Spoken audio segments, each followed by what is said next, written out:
अच्छा, मैं ना बच्चों को कहता हूँ कि कोशिश करो कि इन्हें ना एक ही सांस में याद कर लो। जैसे वो रैप याद कर लेते हो ना आप, फजूल किस्म के होते हैं, इतनी लंबी तकरार होती है अल्फाज की लेकिन आपको याद होती है। तो ये इतनी अच्छी चीज़ है यार, इसको भी याद कर लो। कैसे याद करेंगे मैं आपको सुनाता हूँ। इन 20 एलिमेंट्स का एक स्पीडी रैप, आओ ज़रा सुनते हैं। से hydrogen, helium, lithium, beryllium, boron, carbon, nitrogen, oxygen, fluorine, neon, sodium, magnesium, aluminium, silicon, phosphorus, sulphur, chlorine, argon, potassium, calcium.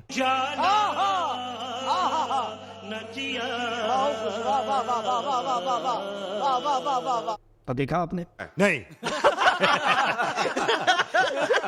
My Chemic Book. Class 9th Chemistry. Chapter 1 Fundamentals of Chemistry. जी तो दोस्तों और प्यारे बच्चों, chapter number 1 fundamentals of chemistry से आज lecture number 2 हम start करने जा रहे हैं। देखो, मेन लेक्चर जो हमारे पास आज है ना, वो तो जस्ट 5 से 6 लाइनों पर मुश्तमिल है और मेन टॉपिक है सिंबल, जो कि आपको आपकी बुक के पेज पर मिलेगा। तो मेन तो वो हमने पढ़ना है, लेकिन उसके अलावा कुछ एक्स्ट्रा चीज़ें होंगी जो हमारे नॉलेज को एनहांस करेंगी। तो आइए स्टार्ट करते हैं। That is first 20 elements of periodic table. ये दो वर्ड्स मैंने आपके सामने कलर्ड लिखे हैं, क्योंकि लेक्चर नंबर 1 में ना ही हमने एलिमेंट्स को पढ़ा ना ही पीरियोडिक टेबल को पढ़ा। सो किसे कहते हैं एलिमेंट्स और किसे कहते हैं पीरियोडिक टेबल। ये बात याद रखें कि जो बात मैं आपको यहाँ पर एलिमेंट्स के हवाले से बताऊँगा, ये जस्ट एक सेंट्रल आइडिया है, कोई कॉन्सेप्ट नहीं है। इसका प्रॉपर कॉन्सेप्ट और डिटेल्ड टॉपिक आपको आने वाले डेज में मिलेगा। लेकिन ये बात याद रखें, जो बातें आपको एलिमेंट्स के बारे में बता रहा हूँ, ये एक जस्ट एक अंडरस्टैंडिंग है। मिसाल के तौर पर जिस तरह हर ज़बान को सीखने के लिए आपको उसके अल्फ़ाबेट की ज़रूरत पड़ती है। लाइक अगर आप इंग्लिश सीखते हैं तो आप जब तक अल्फ़ाबेट नहीं सीखते आप ज़ाहिर इंग्लिश नहीं पढ़ सकते। अगर आप उर्दू पढ़ना चाहते हैं तो सबसे पहले आप उर्दू के अल्फ़ाबेट को सीखते हैं। अगर आप हिंदी सीखना या पढ़ना चाहते हैं तो आप सबसे पहले हिंदी के लेटर्स और अल्फ़ाबेट को स्टडी करेंगे। तो जिस तरह किसी भी ज़बान को सीखने के लिए उसके अल्फ़ाबेट की ज़रूरत पड़ती है, बिल्कुल इसी तरह याद रखो कि केमिस्ट्री भी एक लैंग्वेज है। समझ लें, मान लें कि ये भी एक लैंग्वेज है और इस लैंग्वेज को सीखने के लिए आपको इसके अल्फ़ाबेट की ज़रूरत पड़ेगी। तो ये बात याद रखो कि केमिस्ट्री के अल्फ़ाबेट को एलिमेंट्स का नाम दिया जाता है। अब अगर मैं इंग्लिश के अल्फ़ाबेट को एक टेबल बनाकर अरेंज करूँ तो टेबल का नाम क्या होगा? Table of English alphabet. Urdu के एलिमेंट्स को टेबल में अरेंज करूँ तो नाम क्या होगा? Table of Urdu alphabet. बिल्कुल इसी तरह अगर केमिस्ट्री के अल्फ़ाबेट को मैं एक तरतीब के साथ टेबल बनाकर अरेंज करूँ तो जो रिजल्टिंग टेबल मिलेगा उसे पीरियोडिक टेबल का नाम दिया जाएगा। क्लियर? इस टेबल के अंदर टोटल एलिमेंट्स की तादाद 100 से भी ज़्यादा है। More than 100 elements are there in periodic table. लेकिन हमने वो सारे याद नहीं करने, हमने उनमें से पहले 20 लाजमी याद करनी है। पहले 20 एलिमेंट्स आपको तरतीब के साथ लाजमी याद होने चाहिए। अब वो क्या है? They are hydrogen, helium, lithium, beryllium, boron, carbon, nitrogen, oxygen, fluorine, neon, sodium, magnesium, aluminium, silicon, phosphorus, sulphur, chlorine, argon, potassium, calcium. इनको सीन के साउंड से भी पढ़ा जाता है और असल प्रोनाउंसिएशंस यही हैं, जैसे मैग्नीशियम, पोटेशियम एंड कैल्शियम। लेकिन हमारे यहाँ एशिया में चूँकि इन्हें शीन के साउंड से पढ़ते हैं तो कोई हर्ज नहीं है कि अगर आप इन्हें मैग्नीशियम, पोटाशियम, कैल्शियम भी कह दो, बात तो अगले को समझाना ही है कि बोल क्या रहे हो। तो कहने का मतलब क्या हुआ कि ये 20 एलिमेंट्स आपको तरतीब से याद हो जाने चाहिए। अच्छा, मैं ना बच्चों को कहता हूँ कि कोशिश करो कि इन्हें ना एक ही सांस में याद कर लो। जैसे वो रैप याद कर लेते हो ना आप, फजूल किस्म के होते हैं, इतनी लंबी तकरार होती है अल्फाज की लेकिन आपको याद होती है। तो ये इतनी अच्छी चीज़ है यार, इसको भी याद कर लो। कैसे याद करेंगे मैं आपको सुनाता हूँ। इन 20 एलिमेंट्स का एक स्पीडी रैप, आओ ज़रा सुनते हैं। से hydrogen, helium, lithium, beryllium, boron, carbon, nitrogen, oxygen, fluorine, neon, sodium, magnesium, aluminium, silicon, phosphorus, sulphur, chlorine, argon, potassium, calcium.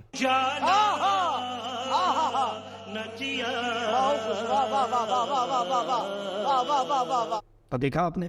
नहीं। फर्स्ट 20 एलिमेंट्स एक ही सांस में मैंने आपको सुना दिए हैं। तो practice makes a man perfect. बात समझ में आ रही है?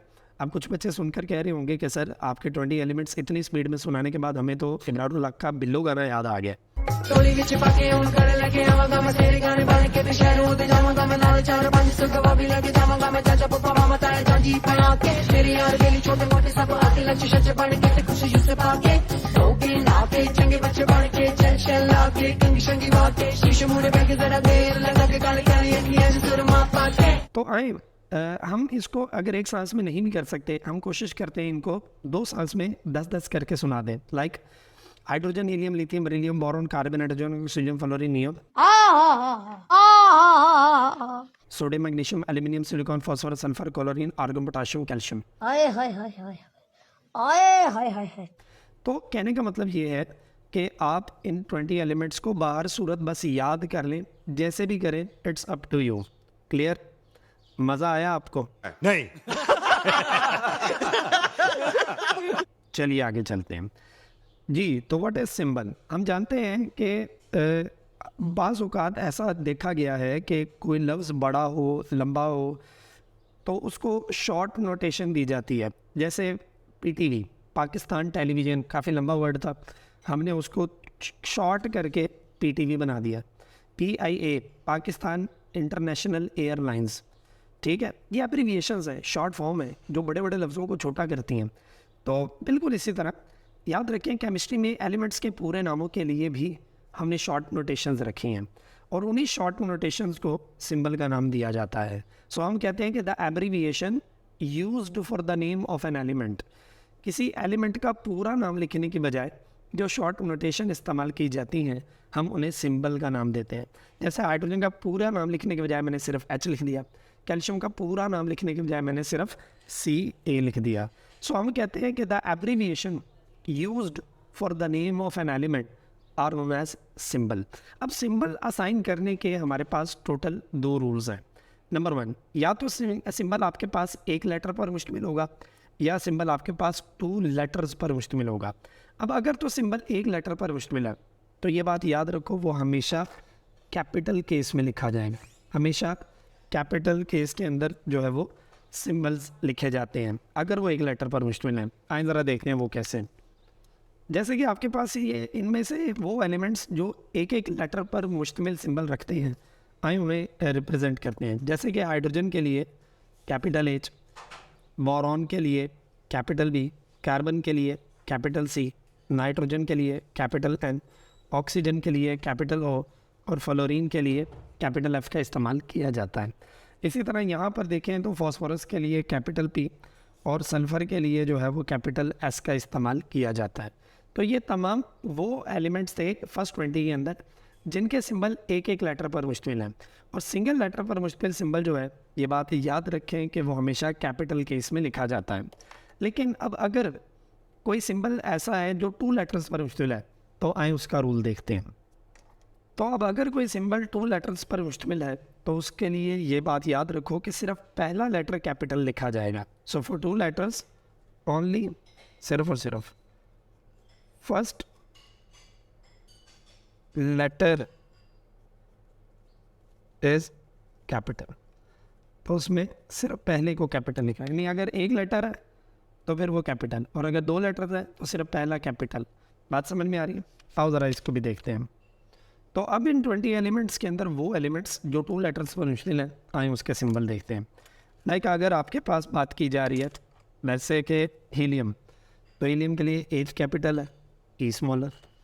लिथियम के लिए L capital, I smaller. Beryllium के लिए B capital, E smaller. Magnesium के लिए M कैपिटल, G स्मॉलर। ये रह गया neon, N capital, E smaller. Aluminium के लिए A capital, L smaller. Silicon के लिए S capital, I smaller. Chlorine के लिए C कैपिटल, L स्मॉलर। और इस तरह आर्गन के लिए A capital, R smaller. Potassium बाद में करते हैं। और कैल्शियम के लिए C कैपिटल और A स्मॉलर। क्लियर होगी बात? तो ये आपने देखा कि जो सिंबल एक लेटर वाले थे वो कैपिटल, और जो 2 लेटर्स वाले थे उनमें पहला कैपिटल। अब बात करते हैं सोडियम और पोटाशियम की। देखो सोडियम का सिंबल ना Na और पोटाशियम का सिंबल जो है K है। अब यहाँ पर बच्चे कहते हैं सर ये क्या मजाक है कि बाकी सब के लेटर्स जो थे आपने निकाले सिंबल के, एलिमेंट्स के नामों के अंदर से लिए गए, जबकि सोडियम और पोटाशियम के लिए आपने उसके नाम से नहीं निकाला। ऐसा क्यों किया? इसके लिए ये पॉइंट याद रखें। वो लैंग्वेजेस जिनसे सिंबल्स निकाले जाते हैं, जिनसे सिंबल्स को लिया जाता है, वो 4 ज़बानें हैं। नंबर 1 एक है जी उनमें, दैट इज़ इंग्लिश।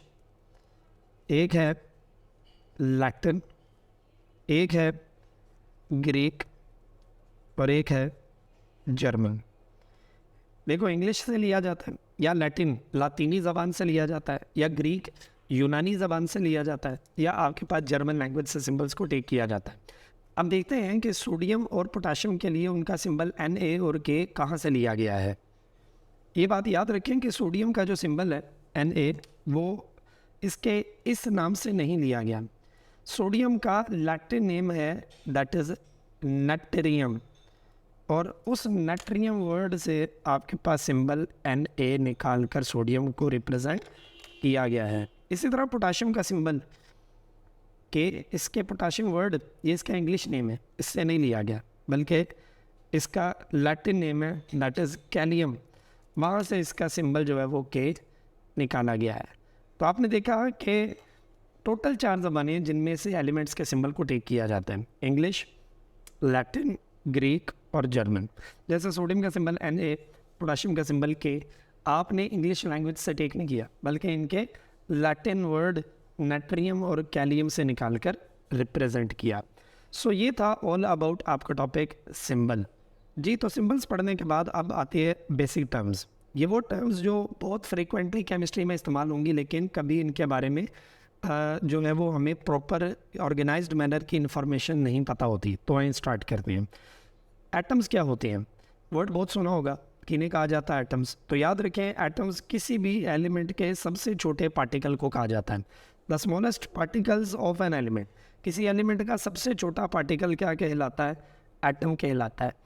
क्लियर? जैसे आपके पास हाइड्रोजन है, हीलियम है, लिथियम है, ये एलिमेंट्स हैं। इन एलिमेंट का जो सबसे छोटा पार्टिकल आप डिस्कस करोगे वो क्या होगा? वो एटम कहलाएगा। क्लियर हो गई बात? जिस तरह यूँ समझ लो कि एलिमेंट एक दीवार है।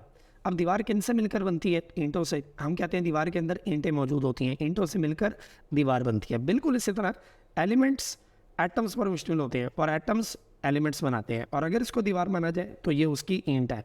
अब ईंटें भी तो किसी से मिलकर बनती हैं ना। ईंटें भी जो मिट्टी के ज़र्रे होते हैं उनको गीला करके शेप दी जाती और भट्टियों के अंदर भेजा जाता है और वो ईंट बन के बाहर आ जाती है। तो जिस तरह ईंटें भी किसी चीज़ पर मुश्तमिल हैं, एटम्स भी किसी चीज़ पर फर्दर मुश्तमिल हैं। एटम्स याद रखो, और हम कहते हैं कि एटम्स के टाइनी पार्टिकल्स को सब एटॉमिक पार्टिकल्स का नाम दिया जाता है। So the tiny particles of an atom are called as subatomic particles. यूँ समझ लो कि ये थी वॉल, ये थी ब्रिक्स, और ये हैं उनके ग्रेन्स ऑफ सैंड, उनके मिट्टी के ज़र्रे। कहने का मतलब ये हुआ जिस तरह दीवार के टाइनी पार्टिकल्स ईंटें हैं, ईंटों के tiny particles grains of sand है। ग्रेन्स ऑफ सैंड ईंट बनाती हैं और ये जो ईंट है ये दीवार बनाती है। तो ये अंडरस्टैंडिंग आपको इस कॉन्सेप्ट को अंडरस्टैंड करने के लिए इनफ है। अब ये जो आपके पास सब एटॉमिक पार्टिकल्स हैं जो एटम से भी छोटे हैं, एटम के भी अंदर है, ये कौन कौन से हैं? इनमें 3 हैं जो बहुत फ्रीक्वेंटली डिस्कस किए जाते हैं।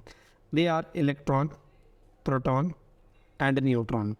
इलेक्ट्रॉन एटम का वो वाला पार्टिकल है जिस पर नेगेटिव चार्ज होता है।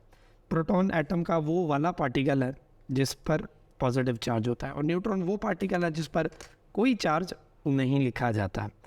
अब ये जो इलेक्ट्रॉन है और प्रोटॉन और न्यूट्रॉन है, ये एटम के किस इलाके में पाए जाते हैं? तो ये बात याद रखो कि जो इलेक्ट्रॉन है ना, ये एटम के जिस इलाके में पाए जाते हैं उस इलाके को शेल का नाम दिया जाता है, और प्रोटॉन और न्यूट्रॉन एटम के जिस इलाके में पाए जाते हैं वो इलाका न्यूक्लियस कहलाता है। सो नट शेल क्या है कि एटम्स क्या हैं? एलिमेंट्स के सबसे छोटे पार्टिकल्स को एटम का नाम दिया जाता है। एटम के फर्दर टाइनी पार्टिकल्स सब एटॉमिक पार्टिकल्स कहलाते हैं। इनमें मेनली इलेक्ट्रॉन, प्रोटॉन और न्यूट्रॉन मौजूद होते हैं। इलेक्ट्रॉन वो पार्टिकल है जिस पर नेगेटिव, प्रोटॉन वो पार्टिकल है जिस पर पॉजिटिव, न्यूट्रॉन वो पार्टिकल है जिस पर कोई चार्ज नहीं होता। इलेक्ट्रॉन शेल्स में होते हैं, जबकि प्रोटॉन और न्यूट्रॉन जिस इलाके में पाए जाते हैं उस इलाके का नाम न्यूक्लियस है। ये इलाकों के नाम है, अभी इनकी डिटेल नहीं बता रहा। ये इलाके हैं, वो इलाका जहाँ पे इलेक्ट्रॉन है वो शेल, वो इलाका जहाँ पर प्रोटॉन और न्यूट्रॉन है वो न्यूक्लियस कहलाता है। अब अगली बात पर आइएगा। सवाल ये है कि एटम का स्ट्रक्चर क्या है। ये बात याद रखो कि एटम जो है इसको माना गया है, it is assumed to be spherical in shape. ऐसा माना गया है कि एटम की जो शेप है ये स्फेरिकल होती है, गेंदनुमा। लाइक दिस, ही आपके पास एक गेंद से बनाया, फ़र्ज़ कर लो कि ये एटम है। अब इसमें जो प्रोटॉन और न्यूट्रॉन है, आपने पढ़ा वो जिस इलाके में है वो इलाका न्यूक्लियस है, और एटम के अंदर वो इलाका भला किधर है, ये बात याद रखो। एटम के सेंटर में वो इलाका है जहाँ पर प्रोटॉन्स और न्यूट्रॉन्स रहते हैं, और हमने उस इलाके को न्यूक्लियस का नाम दिया हुआ है। सो ये बन गया आपके पास न्यूक्लियस। अब आ जाओ कि ये जो आपके पास इलेक्ट्रॉन है ये किस इलाके में थे, ये थे शेल्स में। अब शेल इलाका एटम में कहाँ है, न्यूक्लियस के गिर्द कुछ दायरे होते हैं, कुछ ट्रैक्स होते हैं, कुछ पाथ्स होते हैं, कुछ रास्ते होते हैं जहाँ पर इलेक्ट्रॉन हर वक्त न्यूक्लियस के गिर्द रिवॉल्व करते हैं। उन इलाकों को नाम दिया जाता है शेल्स का, जहाँ पर इलेक्ट्रॉन न्यूक्लियस के गिर्द रिवॉल्व करते हैं, वो इलाके शेल्स कहलाते हैं। So atom is assumed to be spherical in shape. Atom के सेंटर में न्यूक्लियस है, उसमें प्रोटॉन्स और न्यूट्रॉन्स, न्यूक्लियस के अराउंड रीजन्स हैं जिनमें इलेक्ट्रॉन न्यूक्लियस के गिर्द रिवॉल्व करते हैं, वो रीजन्स शेल्स कहलाते हैं। अब बचपन से हम एक बात सुनते आ रहे हैं कि एटम इतना छोटा है कि उसे आँख से भी देखा नहीं जा सकता। सवाल ये है कि how small is an atom. Even atom को तो ऑर्डिनरी माइक्रोस्कोप जिससे आप बैक्टीरिया देख लेते हो वो भी तो आँख से नज़र नहीं आता, लेकिन माइक्रोस्कोप से आप बैक्टीरियाज को देख लेते हो। लेकिन एटम तो ऐसा पार्टिकल है जिसको आप माइक्रोस्कोप से भी नहीं देख सकते, इतना छोटा पार्टिकल है। तो एक एस्टिमेशन आपको दी जा रही है कि कितना छोटा हो सकता है एटम, कैसे अंडरस्टैंड किया जाए इसके छोटे होने को। तो साइंटिस्ट्स का ये कहना है कि अगर आप एक शार्प्ड पेंसिल का डॉट लगाएं तो उस डॉट के अंदर आप 2 million atoms 2 million atoms, 1 million में 10 लाख होते हैं, तो 2 मिलियन में 20 लाख 20 लाख, आप कहते हो कि 20 लाख एटम उस एक नुक्ते के, हालांकि ये एक नुक्ता डॉट नहीं है शार्प्ड पेंसिल का, क्यों, क्योंकि ये तो मैंने इसे पेन से लगाया और उसका तो नीब तो बहुत मोटी है, तो शार्प्ड पेंसिल के डॉट तो बहुत बारीक होता है। ये फ़र्ज़ करो कि अगर शार्प्ड पेंसिल का डॉट है तो फिर उस एक नुक्ते के अंदर 20 लाख एटम्स रखे जा सकते हैं। यहाँ से आप आइडिया लगा सकते हैं कि how small is an atom. Atom एक कितना शदीद किस्म का छोटा पार्टिकल है। सो आज हमने टॉपिक के अंदर क्या पढ़ा, 20 एलिमेंट्स ऑफ पीरियोडिक टेबल, आपने वो याद करनी है। कोशिश करें कि एक सांस में करें, नहीं तो 2 सांस में तोड़ तोड़ के कर लें, लेकिन याद होने चाहिए उस तरतीब से, बहुत काम आने वाले हैं ये आपके आगे। इसी तरह सिंबल्स क्या होते हैं, क्या रूल्स हैं उनको असाइन करने के, और उनको किन लैंग्वेजेस से टेक किया जाता है, ये तो बुक में मौजूद था। फिर कुछ बेसिक टर्म्स बताई, एटम्स क्या हैं, सब एटॉमिक पार्टिकल्स क्या हैं, एटम का स्ट्रक्चर क्या है, और एटम कितना छोटा पार्टिकल है। तो होप्स हो कि आपको आज के टॉपिक की तमाम बातें क्लियर हो गई होंगी। लेकिन अगर फिर भी if you have any kind of confusion तो कमेंट सेक्शन आपके सामने मौजूद है, आप अपना सवाल लिख सकते हैं। आने वाले डेज़ में आपके कमेंट्स में मौजूद सवालों को पढ़ा भी जाएगा, और अगर उनमें कोई बात बताने लायक हुई तो उसको बताया भी जाएगा। तो तब तक के लिए इजाज़त है, अपना बहुत ख्याल रखिएगा। अस्सलामु अलैकुम वरहमतुल्लाह।